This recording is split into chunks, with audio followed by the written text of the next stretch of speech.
Murderzine contains adult themes and violence. Discretion is strongly advised. Episode 8, Clifford Walker, the Florida A&M Antichrist. On the early morning of Friday, October 23, 1981, the Florida A&M University campus in Tallahassee was quiet. Most students had left or were preparing to travel to Miami for the Orange Blossom Classic, the school's biggest football game of the year. But in Cropper Hall, a 3-story red brick women's dormitory, a horrifying crime had just taken place.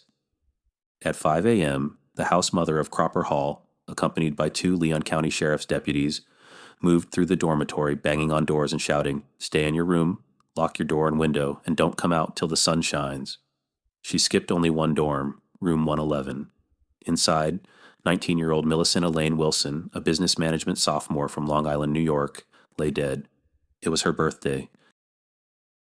Millie's lifeless body was found face down on her bed, entangled in a bloodied nightgown, with a scarf tied tightly around her neck. A stuffed animal wearing a baseball cap smiled down at her from the head of the bed. The room was decorated with family photos, posters of Manhattan, and handwritten biblical quotes. One poster read, "Judge not, and ye shall not be judged. Condemn not, and ye shall not be condemned. Forgive, and ye shall be forgiven." The crime had occurred just hours earlier. At 3:45 a.m., Millie's next-door neighbor, who had returned to the dorm after a night of partying, heard strange noises coming from Millie's room. Using a glass against the wall, she listened and heard a man say, "I'm fixing to go," followed by a muffled cry for help. Alarmed, she alerted the house mother, who, along with campus police, rushed to the scene. When they entered the room, they found Millie dead, her window open, and the screen missing. A stab wound near her neck was visible. The killer had escaped through the window, leaving behind little evidence. The only clues were a rumpled, bloodied bed, a pair of ripped red panties on the floor, and an impression of denim fabric on the windowsill. Despite an intensive search with police dogs, no trace of the suspect was found. Millie Wilson was known as a deeply religious and exemplary student.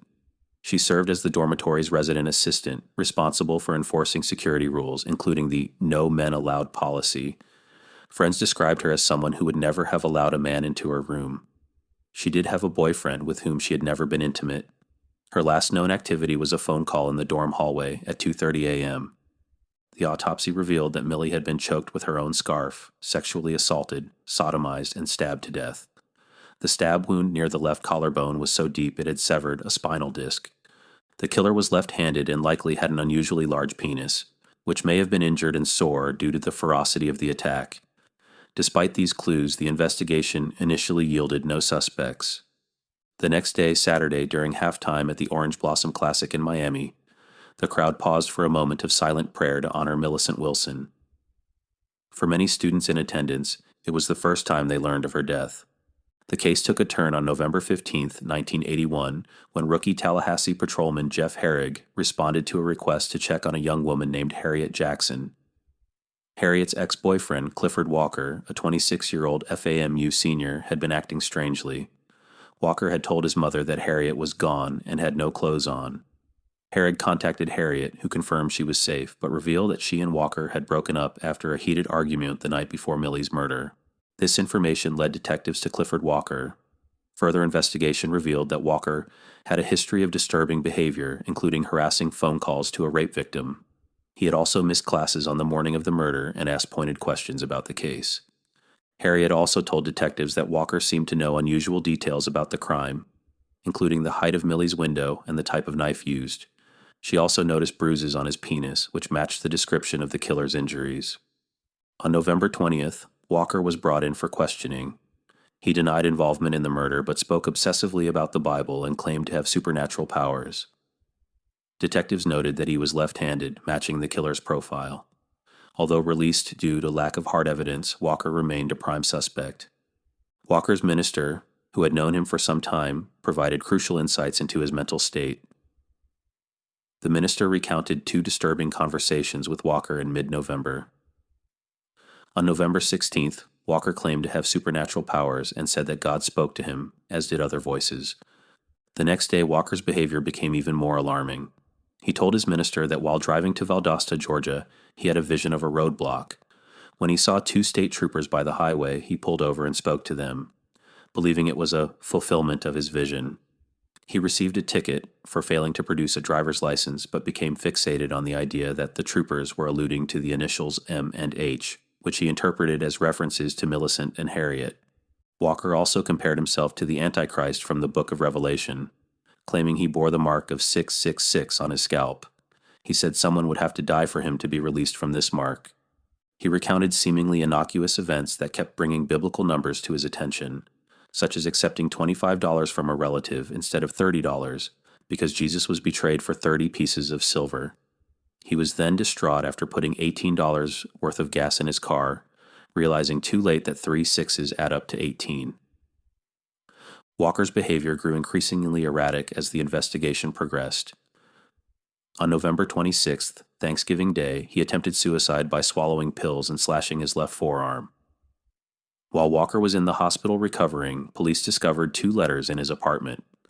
One letter addressed to detectives read, "To whom it may concern, you suspect me, Clifford Walker, of being the person who has raped and murdered Millicent Wilson a few short weeks ago. I did not. You would exhaust your resources trying to find him, because he does not exist as you understand existence. She was not even raped or murdered as you suppose, but she gave of her life freely out of a love of God and all humanity. You would do well to call this case closed."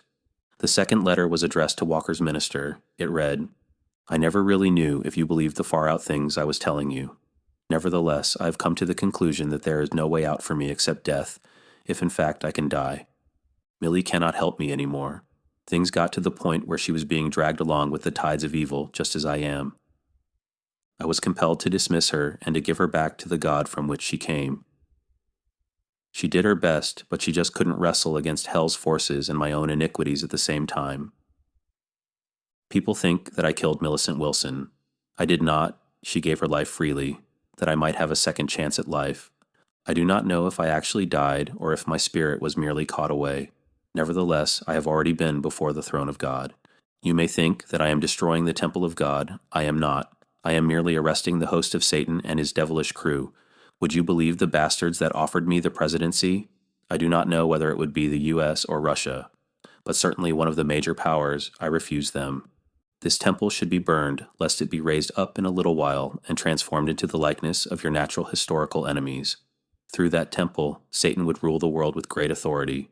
I pray you offer no tears, nor a single sign of remorse. The matter is out of my hands. I cannot, of my own strength, either win or lose. I go before the Father on high, from which I have come. While I have not earned life, I shall plead for grace. May God's love and his wisdom rest upon you always. Look out for the one of your congregation who you deem closest to you." If I am not mistaken, Millie told me that he was not true. Love, Clifford Walker. P.S. My offering for the week is $20. After reading Walker's letters, which were likely intended to be read posthumously, the task force agreed that the thing to do with this particular Antichrist was to have him transferred from the hospital to the county jail and charge him with sexual assault and first-degree murder. Walker's pretrial behavior delayed the proceedings for over a year. He told court officials that he had created the universe and was married to Jesus. He also claimed that an angel named Millie lived inside him. Despite his bizarre claims, the evidence against him was compelling. In addition to the contents of the letters, a red fiber from Millie's ripped panties was found on Walker's pocket knife. And his physical characteristics, specifically his left-handedness and large penis, matched the killer's profile. On January 26, 1983, after a week-long trial in which 53 witnesses testified for the prosecution, Clifford Walker was found guilty of the sexual battery and first-degree murder of Millicent Elaine Wilson. On February 7th, he was sentenced to life in prison with a mandatory minimum of 25 years before parole eligibility for the murder, plus a consecutive 75-year sentence for the sexual assault. The jury's decision against recommending the death penalty was influenced by Millie's father, Robert Wilson, who asked for mercy. "I couldn't hold up my head if I said I wanted someone's boy to go to the electric chair. I couldn't take a life. I am nowhere near perfect myself," Robert Wilson declared. Clifford Walker never saw freedom again and died in a Florida prison in 2017 at the age of 61. His obituary says, in part, "Clifford was an intellect at heart. Writing was his forte. Through all his trials in life, he never lost his smile." You have been watching a Murderzine production. Please like and subscribe to see more true crime tales inspired by my personal collection of detective magazines. If you'd like to see a case featured on Murderzine, drop it in the comments or visit murderzine.com for our links and contact information.